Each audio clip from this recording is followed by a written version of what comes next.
السلام علیکم۔ میرے سسرال والے بڑے ہی ظالم تھے۔ پورا دن کام کرتی، جب تھکن سے چور ہوتی تو ساس کہتی طاقت کی گولیاں کھا لو۔ وہ گولی کھاتے ہی مجھے نیند آ جاتی۔ صبح شوہر ذلیل کرتا کہ جان بوجھ کر میرے آنے سے پہلے سو جاتی ہو۔ اب میں پریشان ہو گئی۔ وہ گولی نہ کھاتی تو ساس ناراض ہو جاتی۔ ایک دن گولی کھانے کا ناٹک کر کے کمرے میں چلی گئی۔ اسی رات مجھ پر قیامت ٹوٹ گئی، کیونکہ آج پھر میرے جسم میں بہت درد تھا، جبکہ میں ہر روز طاقت کی گولیاں بھی کھاتی تھی۔ میری شادی کو اب بھی دوسرا مہینہ تھا۔ اب طاقت کی گولیاں کھاتے ہی مجھے نیند آتی تو شوہر کے آنے سے پہلے میں سو جایا کرتی تھی۔ ہر صبح جب میں اٹھتی تو جسم درد سے چور ہوتا تھا۔ اور شوہر بھی ناراض رہتا کہ میں اس کے گھر آنے سے پہلے سو جاتی ہوں، مگر مجھے اس کی وجہ سمجھ نہیں آ رہی تھی۔ جمشید، آج میرا جسم پھر بہت درد کر رہا ہے۔ میں صبح اٹھی تو اپنے شوہر کو مخاطب کر کے اس کو بتانے لگی، مگر میرا شوہر مجھے دیکھتے ہی کہنے لگا، یہ تو بس تمہارے بہانے ہیں، تم اس سے دور جانے کی کوشش کرتی ہو، تبھی تو میرے گھر آنے سے پہلے سو جاتی ہو۔ میں نے حیرت اور بے یقینی سے شوہر کی طرف دیکھا اور اسے کہا کہ مجھے نہیں پتا میرے ساتھ کیا ہو رہا ہے۔ جب میں طاقت کی دوائیاں کھاتی ہوں تو مجھے جو تمہاری امی مجھے کھلاتی ہیں تو مجھے اس کے بعد اتنی گہری نیند آتی ہے، اپنی بھی ہوش نہیں رہتی۔ اس بات پر میرا شوہر یکدم بھڑک اٹھا، کہنے لگا، تم میری امی پر الزام لگا رہی ہو۔ میری ماں جان بوجھ کر تمہیں ایسی ادویات دیتی ہے کہ تم سوئی رہو، تمہاری تو اپنی نیندیں پوری نہیں ہوتی۔ میں سر پکڑ کر بیٹھ گئی۔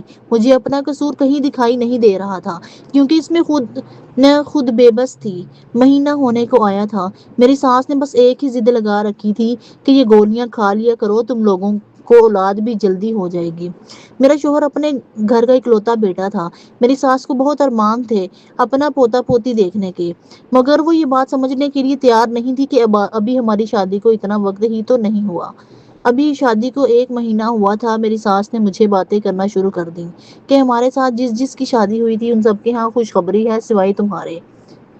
مگر میں اپنی ساس کو کیا بتاتی۔ ایک روز میری ساس نہ جانے کسی کلینک سے ادویات لائیں، مجھے کہنے لگی، اس کو کھانے سے تمہارے وجود میں طاقت آئے گی۔ مگر ساس اپنا رویہ نہیں دیکھ رہی تھی، ہم اسے سارا دن گھر کا کام کرواتی تھی۔ ایک روز میری بڑی نند گھر پر آئی، میں تھکاوٹ سے چور ابھی بیٹھی ہی تھی، جب نند مجھے دیکھنے لگی، کیا بات ہے بھابھی، اتنی تھکی تھکی کیوں ہیں؟ گھر کے کام تو سبھی کرتے ہیں، ہمیں تو اتنا نہیں تھکاتی۔ اور تمہارے گھر پر تو نندوں کا بوجھ بھی نہیں ہے، ہمارے سر پر تو نندیں بھی آ کر بیٹھی ہوئی ہیں، ہمیں تو کبھی اتنی تھکاوٹ نہیں ہوئی۔ میں خاموشی سے اپنی نند کی بات سن رہی تھی۔ مجھے پتا تھا کہ وہ مجھے تانے مار رہی ہے، مگر اس وقت میں اس کو کچھ کہنے کی پوزیشن میں نہیں تھی، تبھی میں خاموش رہی۔ مگر جیسے ہی میری نند نے میری ساس کو اشارہ کیا، میں اس اشارے کو سمجھ نہیں پائی۔ کہنے لگی، اماں، بھابھی کو اسی کلینک سے طاقت کی دوائیاں کیوں نہیں لا دیتی جو تم نے مجھے بھی لا کر دی تھی؟ وہ دوائی بہت کارآمد تھی۔ میں حیرت سے اپنی نند کو دیکھنے لگی، کیونکہ مجھے کوئی دوائی نہیں کھانی تھی۔ میں کسی صورت بغیر وجہ کے دوائی نہیں کھا سکتی تھی۔ میں نے اپنی نند سے کہا، نہیں، مجھے اس کی ضرورت نہیں، میں بالکل ٹھیک ہوں، اور بھلا دوائی کیوں کھاؤں؟ ویسے ہی کچھ دیر آرام کروں گی اور ٹھیک ہو جاؤں گی۔ ارے بھابھی، تم سمجھ کیوں نہیں رہی؟ اس سے تمہیں حمل بھی جلدی ہو جائے گا، اور پھر تم دیکھنا، تم جلدی ماں بن جاؤ گی۔ میں خاموش ہو گئی۔ مجھے اس گھر میں بہت عجیب سا محسوس ہوتا تھا، جیسے کوئی راز ہو جو کم از کم مجھے دکھائی نہیں دے رہا۔ میں بالکل خاموش ہو گئی۔ میں نے سوچ لیا تھا کہ میں ساس کی دی ہوئی دوائیاں نہیں کھاؤں گی، پھر چاہے کچھ بھی ہو جائے۔ میرا نام مریم ہے۔ میں اپنے ماں باپ کی اکلوتی اولاد تھی، لاڈوں پیاروں میں پلی بڑھی، کبھی کسی کی نالائق تو کبھی کوئی بات ہی نہیں سنی تھی، کسی معاملات میں دخل اندازی ہی نہیں دی تھی، ہمیشہ اپنے کام سے کام رکھا تھا۔ اماں ابا کی چاہت تھی کہ میری شادی جلدی ہو جائے، وہ اپنی زندگی میں مجھے بیاہ دینا چاہتے تھے۔ اماں کی سہیلی نے اماں کو جنید کے رشتے کے بارے میں بتایا۔ اماں کو جنید بہت اچھا لگا تھا۔ اماں مجھے کہنے لگی، لڑکا بہت اچھا ہے، گھر بار بھی اچھا ہے، 2 بہنیں 1 بھائی ہے، یقین ہے اچھا ہوگا، پھر تم لاڈلی بھابھی بن کر رہو گی اور وہ بھی لاڈلا ہوگا، تم بھی تو اکلوتی ہو، میں بس یہی چاہتی ہوں تم جہاں بھی رہو خوش رہو، تم پر کوئی آفت نہ آئے۔ میں نے اماں سے کہا، اماں، آپ لوگ میری شادی کیوں کرنا چاہتے ہیں جبکہ میں یہاں پر خوش ہوں؟ اماں کہنے لگی، ایسے نہیں کہتے، بیٹیوں کو شادی کر کے جانا ہوتا ہے، میں بھی تو شادی کر کے آئی تھی تمہارے ابا کے ساتھ۔ میں نے اماں سے کہا، اماں، کاش مجھے بھی میرے شوہر میرے باپ جیسا ملے۔ اماں مسکرانے لگی اور کہنے لگی ہر بیٹی کی یہی خواہش ہوتی ہے، تمہارے باپ نے میرے باپ جیسا بن کر دکھایا۔ اب خدا کرے کہ اماں ہر مرتبہ ایسا اتفاق نہیں ہوتا۔ کبھی اماں ایک دم تڑپ اٹھی اور کہنے لگی منہ سے ہمیشہ اچھی بات نکالنی چاہیے، کیا پتا کون سا وقت قبولیت کا ہو۔ میں نے اماں سے کہا ماں فکر نہ کریں، میرے منہ سے نکلی کوئی بات پوری نہیں ہوگی، مجھے امید ہے مجھے بابا جیسا شوہر ملے گا۔ مگر اماں کے دل میں نہ جانے کیوں ایک ڈر سا بیٹھ گیا۔ وہ ہر بار یہی کہتے مجھے پتا نہیں کیوں عجیب سا ڈر لگتا ہے جب بھی تمہاری شادی کا سوچتی ہوں۔ میں نے اماں سے کہا اماں اب کون گھبرا رہا ہے شادی کرنے سے، میں تو راضی ہوں اس شادی سے۔ میں دلہن بنی بیٹھی تھی جب اماں ابا میرے پاس آئے اور آ کر کہنے لگے بیٹا ایک بات ہمیشہ یاد کرنا، یاد رکھنا ہر جگہ پر ہر چیز نہیں ملتی، اگر تم کہو تمہارے باپ جیسا شوہر تمہیں ملے ضروری نہیں ایسا ہی ہو۔ کھیر کو صرف ماں باپ کے گھر میں ملتی ہے، سسرال میں کھیر کو خود پکانا پڑتا ہے۔ اب یہ تم پر منحصر ہے تم کس طرح سب کو لے کر چلتی ہو۔ وہاں تمہارے ایسے رشتے دار بھی ہوں گے جو تمہارے خلاف ہوں گے، ہر کسی کو تم پسند نہیں ہوگی، لیکن تمہیں بڑی صابر بن کر وہاں پر گزارا کرنا ہے۔ مجھے امید ہے تم اپنے سسرال میں جا کر سر نہیں جھکاؤ گی۔ اب باقی باتیں مجھے ڈرا رہی تھیں لیکن وہ 80% درست بھی تھیں۔ میرے آگے نکاح نامہ کیا گیا، ایک دفعہ میری روح کانپ گئی، مجھے سمجھ نہیں آ رہی تھی میں کیا کروں۔ دل تو چاہا ایک مرتبہ شادی سے انکار کر دوں، ماں باپ کے گھر میں جس طرح شہزادی بن کر رہ رہی تھی میں چاہتی تھی سسرال جا کر بھی میرے ساتھ ایسا ہی رویہ اختیار کیا جائے۔ مگر اب باقی بات بالکل درست تھی، ہر جگہ ہر چیز نہیں ملتی، ماں باپ کا گھر چھوڑنا اتنا آسان نہیں تھا۔ لیکن میں نئی امیدیں لے کر اپنے سسرال گئی۔ میں کمرے میں دلہن بنی بیٹھی تھی جب میری ساس میرے پاس آئیں اور آ کر کہنے لگی یہ دودھ کا گلاس پی لینا۔ میں خوش ہو گئی، مجھے ایسا لگا کہ میری ساس بھی میری ماں کی طرح ہی ہے۔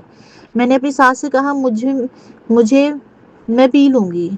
تھکاوٹ کی وجہ سے مجھے نیند نہیں آ رہی تھی، میری آنکھیں بند ہو رہی تھی، مگر مجھے شوہر کا انتظار کرنا تھا۔ میری ماں نے تو مجھے یہی بتایا تھا۔ میں بیڈ پر بیٹھے بیٹھے تھک گئی، اٹھ کر کمرے کا جائزہ لینے لگی۔ وہ کمرہ نہ زیادہ چھوٹا تھا نہ بڑا، لیکن ایک عجیب سی بات اس کمرے میں تھی کہ وہ واش روم کے علاوہ اس کمرے میں چھوٹا سا دروازہ تھا جیسے کوئی الماری بنی ہو۔ میں اس کو ابھی کھولنے ہی والی تھی کہ تبھی میرا شوہر کمرے میں آیا اور ایک دم غصے سے کہنے لگا آج کے بعد اس دروازے کے پاس مت جانا۔ اس کا کیا مطلب تھا کہ کمرے میں موجود ہر چیز پر میرا برابر کا حق تھا؟ پھر بھلا میرے شوہر ایسے کیوں کہہ رہا تھا؟ پہلا دن اس لیے خاموش رہی، سوچا کہ کچھ دیر بعد پوچھوں گی آخر کیا وجہ ہے۔ میرا شوہر پہلے ہی اٹھ چکا تھا۔ میں اٹھی تو میری طرف دیکھ کر مسکرانے لگا، کہنے لگا تم بہت خوبصورت ہو۔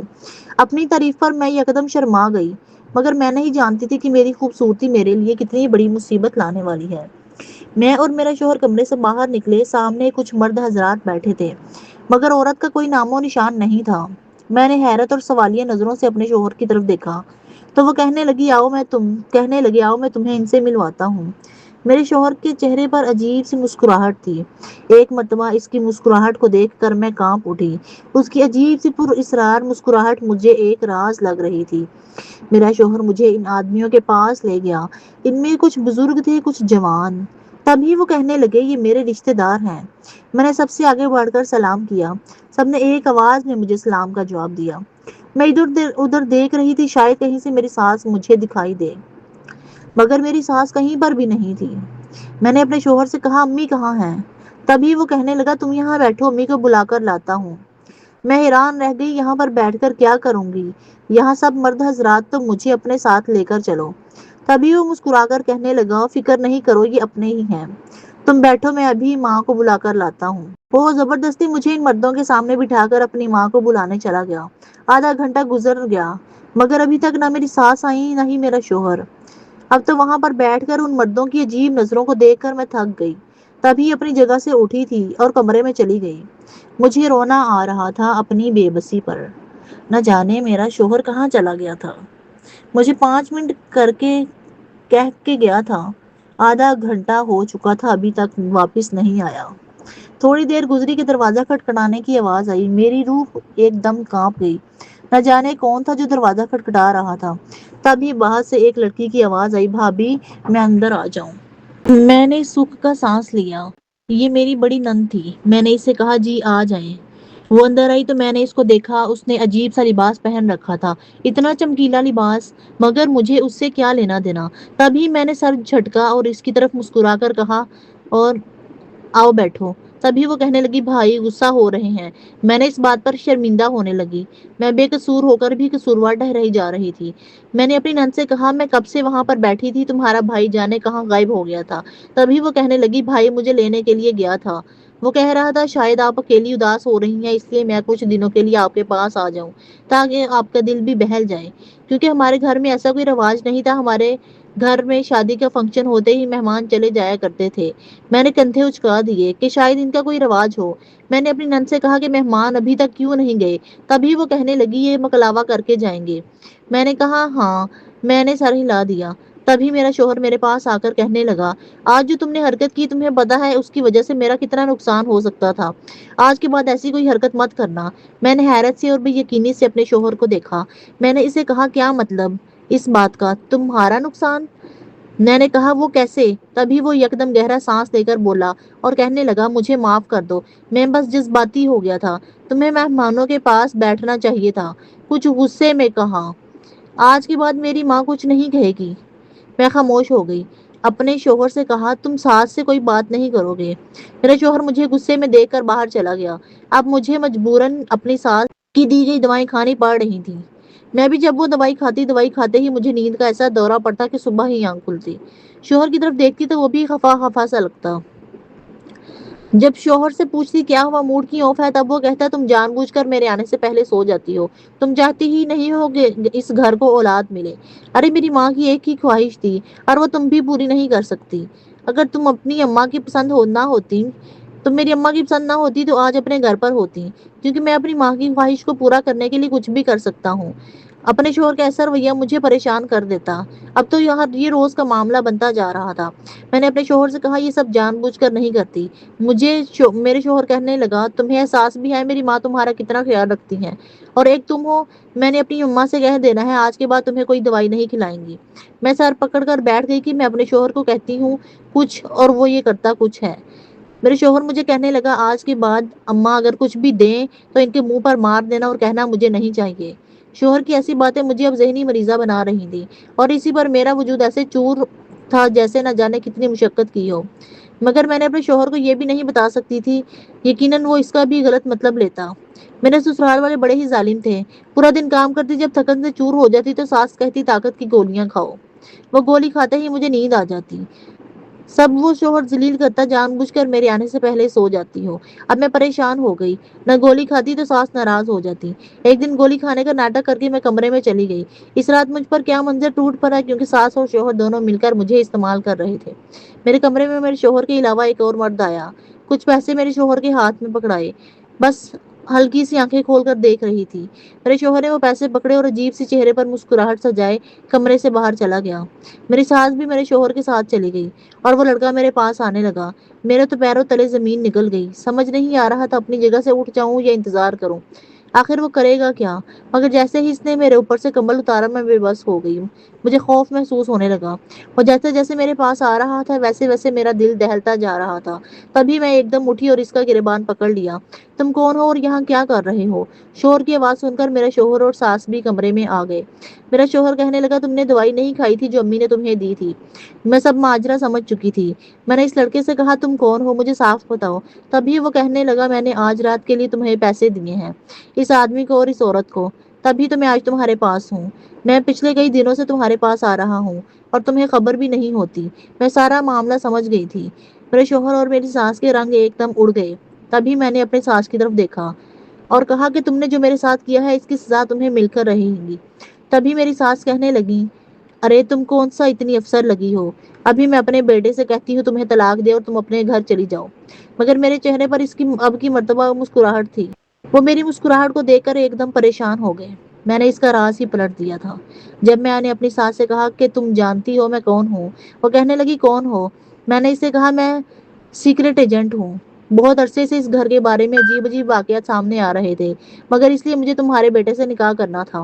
میں نے تمہارے بیٹے سے نکاح کیا، مگر اللہ کی ایسی کرنی ہوئی کہ تمہارا بیٹا ایک دفعہ بھی میرے پاس نہ آیا۔ جب نیک نیت ہو تو رب بھی سہارا بن جاتا ہے، وقت کا کام ہے گزارنا۔ اور گزر ہی جاتا ہے۔ میں نے یہ 2 مہینے بہت مشکل سے تمہارے گھر میں گزارے۔ پھر ایک روز میں نے اپنے ایک ساتھی کو پیغام بھیجا اور وہ ایک گاہک بن کر میرے گھر میں آئے۔ تمہیں کیا لگتا ہے میں ہر روز وہ دوائی کھاتی تھی؟ نہیں، میں صرف دوائی کا ناٹک کرتی تھی۔ اور یہ اکرم ہر روز میرے پاس آتا تھا تاکہ ہم دونوں مل کر ایک نیا پلان بنا سکیں۔ تم لوگ جو ہر روز ایک نیا گاہک ملنے پر خوش ہوتے تھے، وہ سب گاہک میرے ہی بھیجے گئے ہوتے تھے۔ میری ساس ایک دم حیران رہ گئی، کہنے لگی تم جھوٹ بول رہی ہو۔ میں نے اپنی ساس سے کہا اچھا ایسا ہے، چلو ٹھیک ہے، کچھ دیر آرام کرو۔ یہ کام کیوں نہیں کرتی؟ اب تم یہ کام کچھ دیر کام کر لو، پھر ساری زندگی تمہیں جیل میں آرام ہی تو کرنا ہے، وہاں تم سے کوئی کام نہیں کروایا جائے گا۔ میری ساس اور میرے شوہر باہر کی طرف بھاگنے لگے۔ جب میرے ساتھیوں نے انہیں گرفتار کر لیا، وہی آدمی جو روز مہمان بن کر آئے تھے، اور میرے شوہر مجھے ان کے پاس بٹھا گیا تھا۔ میری ساس اور میرے شوہر کو لگ رہا تھا کہ شاید وہ گاہک ہیں اور میری بولی لگوانے آئے تھے اور مجھے ان کے پاس بٹھا کر گیا تھا، مگر ان کا تو سارا کھیل ہی پلٹ گیا تھا۔ کچھ اوپر کا اوپر اور نیچے کا نیچے ان کا سانس ہو گیا۔ میری ساس اور میرے شوہر ایک کاروباری انسان تھے، لڑکیوں کا کاروبار کرتے تھے، اور یہ سب اس قدر رازداری میں کرتے تھے کہ آج تک محلے میں رہتے ہوئے انہیں کوئی پکڑ تک نہیں پایا۔ تبھی جب اس بات کی خبر ملی تو میرے باس نے مجھے چنا۔ میں اس بات پر خوش تھی کہ اس مشن کے لیے مجھے چنا گیا، مگر میں نہیں جانتی تھی کہ مجھے اس کا کتنا بڑا خمیازہ بھگتنا پڑے گا۔ میری شادی ہو چکی تھی، مجھے اس مشن کے لیے نکاح کرنا پڑا تھا۔ وہ نکاح میں نے سچے دل سے کیا تھا اور یہاں تک سوچا تھا کہ اگر میرا شوہر اپنی غلطی کا اعتراف کر لے گا تو میں اسے معاف کر دوں گی، مگر میرے شوہر نے ایسا نہ کیا۔ ابھی بھی وہ ہٹ درمی سے بیٹھا تھا اور ہمیشہ مجھے کہتا میں نے کچھ غلط نہیں کیا۔ میں پیسے کمانا چاہتا تھا، امیر ہونا چاہتا تھا تاکہ میں رشتہ داروں کے طعنوں سے بچ سکوں، جو ہمیشہ مجھے ایک ہی بات کہتے تھے کہ تم لوگوں کے گھر میں کچھ کھانے پینے کو نہیں ہوتا، ہر وقت بھوک تڑپتی لگی رہتی ہے۔ ارے میں پڑھا لکھا ہوا تھا اور مجھے نوکری نہیں مل رہی تھی، تو اس سب میں میرا کیا قصور تھا؟ لیکن میرا شوہر اپنی غلطی ماننے کو تیار ہی نہیں تھا۔ میں کئی مرتبہ اس سے کہہ چکی تھی کہ تم نے جو غلط کیا ہے، پیسے کمانے کے اور بھی بہت طریقے تھے۔ تم نے کتنی ہی لڑکیوں کی زندگی خراب کی، کسی اور کو اپنی بیوی بنا کر، کسی کو گلی محلے سے اٹھا کر۔ ان غریب باپوں کا سوچا جو اپنی بیٹیوں کے گھر سے غائب ہو جانے کے بعد کتنا پریشان ہو جاتے، تو سر ہی جھک جاتا ہوگا ان کا، کیونکہ لوگ تو معاف کرنے کے لیے تیار نہیں ہوتے۔ بیٹی گھر سے کیا غائب ہوئی، اگر کوئی سر پر سوار ہو جاتا، تبھی وہ مجھے کہتا مجھے غلط نہیں لگتا، میں نے شاید کچھ غلط کیا ہو۔ انسان اپنی خواہشات پوری کرنے کے لیے کچھ بھی کر سکتا ہے۔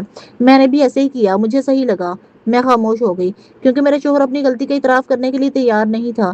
اس لیے میرے شوہر اور ساس کو عمر کی قید سزا ہوئی، جس میں وہ ہمیشہ کے لیے جیل میں رہنے والے تھے۔ میں نے کئی مرتبہ اپنے شوہر کو آفر کی کہ اگر تم چاہو تو میں تمہیں چھڑوا سکتی ہوں، لیکن مجھے کوئی راستہ دکھائی دے تو پھر مجھے پتا چلے کہ تم پہلے سے بہتر ہوئے ہو، میں پھر ہی تمہیں چھڑواؤں گی۔